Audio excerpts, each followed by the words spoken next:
Hi hello welcome to our channel. ఈరోజు మన recipe వచ్చేసి పండు మిర్చితో పచ్చడి ఎలా పెట్టుకోవాలో చూపించబోతున్నానండి. చూసే ముందు మన ఛానల్ ఫస్ట్ టైం చూస్తుంటే సబ్స్క్రైబ్ చేసి లైక్ షేర్ కామెంట్ తప్పకుండా చేస్తూ ఉండండి. ఇంట్లో ఏం కర్రీస్ లేనప్పుడు దీంతో అయినా చక్కగా తినేసేయచ్చండి. చాలా రుచిగా ఉంటుంది. నా వీడియోస్ చూస్తున్నారు కానీ ఎవరు లైక్ చేయడం లేదండి. ఒక్క లైక్ చేయండి ప్లీజ్. ఎలా తయారు చేసుకోవాలో ఈ పచ్చడి చూసేయండి. ఇంకా ఈ పచ్చడి కోసం ఇలా బాగా ఎర్రగా ఉన్న పండు మిర్చిని తీసుకోవాలండి. నేనైతే ఒక 1/2 కిలో తీసుకున్నాను. ఒక గిన్నెలో మంచినీళ్ళని పోసుకొని వీటిని శుభ్రంగా కడుక్కోవాలండి 2 సార్లు. తొడిమలు తీసుకోకుండానే కడుక్కోవాలండి. తొడిమలు తీసి కడిగితే లోపలికి నీళ్ళు వెళ్ళిపోయి పచ్చడి అనేది పాడైపోతుంది. వీటికి మందులు కొట్టింటారు కదా, బాగా కడుక్కోండి 2-3 సార్లు. ఇలా శుభ్రంగా కడుక్కున్న తర్వాత ఇలా క్లాత్ను తీసుకొని పొడి క్లాత్ను తుడుచుకోవాలండి. తర్వాత తొడిమని తీసేసి వీటిని ఒక అరగంట సేపు ఆరబెట్టుకోవాలి, తడి అంతా పోయేంత వరకు.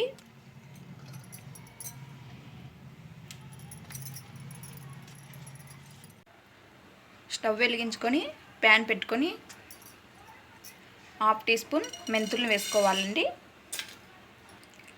2 స్పూన్ల ఆవాలు వేసుకోవాలి. మంటని పూర్తి సిమ్లో ఉంచుకొని దోరగా వేయించుకోవాలి. ఇవి వేగిపోయాయండి. స్టవ్ ఆపేసుకోవాలి. ఒక ప్లేట్లోకి తీసుకోవాలి. ఈ పండు మిర్చికి తడి అంతా ఏం లేదండి, ఆరిపోయింది. వీటిని చిన్న చిన్న ముక్కలుగా కట్ చేసుకోవాలి. 1/2 కిలో పండు మిర్చి తీసుకున్నామంటే ఒక పెద్ద నిమ్మకాయ సైజ్ అంతా చింతపండు తీసుకోవాలి. గింజలు పిక్కలు ఏం లేకుండా నీట్గా శుభ్రం చేసుకోవాలండి. ఈ చింతపండుని మిక్సీ జార్ తీసుకొని అందులో ఈ చింతపండు వేసుకోవాలి. ఒక 3 స్పూన్ల కల్లుప్పును వేసుకోవాలండి. 1/2 కిలోకి 3 స్పూన్లు అయితే సరిపోతుంది. మెత్తగా గ్రైండ్ చేసుకోవాలి.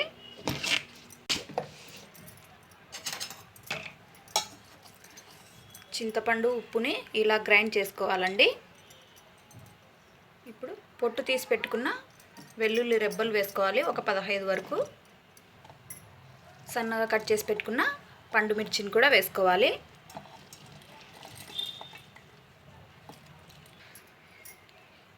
మధ్య మధ్యలో కలుపుకుంటూ మెత్తగా గ్రైండ్ చేసుకోవాలి.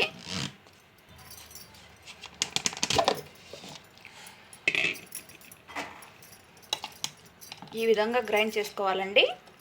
ఇప్పుడు ఇంకొక మిక్సీ జార్ తీసుకొని మనం వేయించి పెట్టుకున్న మెంతుల ఆవాల్ని పౌడర్ చేసుకోవాలి.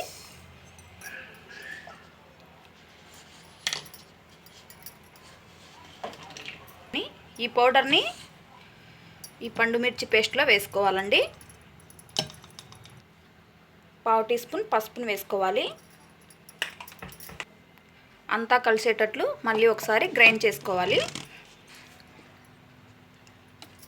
ఈ విధంగా గ్రైండ్ చేసుకోవాలండి. అక్కడక్కడ మిరపగింజలు అనేటివి కనపడుతూ ఉండాలి. స్టవ్ వెలిగించుకొని కడాయి పెట్టి అందులో ఒక 100 గ్రాముల వరకు ఆయిల్ వేసుకోవాలండి. ఆయిల్ అనేది కొద్దిగా హీట్ అవ్వాలి. ఆయిల్ హీట్ అయిన తర్వాత 1/2 టీ స్పూన్ ఆవాలు వేసుకోవాలి. 1 టీ స్పూన్ జీలకర్ర, 1 స్పూన్ మినపప్పు, 2 ఎండుమిర్చి, ఒక 5-6 వెల్లుల్లి రెబ్బలు,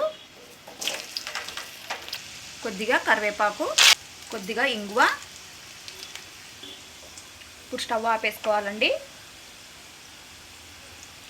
పోపు కొద్దిగా చల్లగా అయిన తర్వాత మనం గ్రైండ్ చేసి పెట్టుకున్న పండు మిర్చి పచ్చడిని వేసుకోవాలి.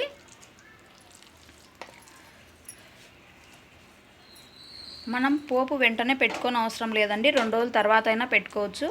బాగా ఊరుతుంది. ఇంకా మన ఇష్టం, అది వెంటనైనా పెట్టుకోవచ్చు, 2 రోజుల తర్వాత అయినా పెట్టుకోవచ్చు. అంతా ఒకసారి బాగా కలిసేటట్లు కలుపుకోవాలి. ఉప్పు సరిపోయిందో లేదో ఒకసారి చెక్ చేసుకొని మళ్ళీ కావాలంటే కలుపుకోవచ్చండి. చూశారు కదా ఎంత ఈజీగా చేసుకోవచ్చో పండుమిర్చి పచ్చడిని. సంవత్సరం వరకు నిల్వ ఉంటుందండి. గాజు జార్లో పెట్టుకొని ఫ్రిడ్జ్లో పెట్టుకున్నామంటే వేడివేడి అన్నంలోకి, పెరుగన్నంలోకి చాలా కమ్మగా ఉంటుంది.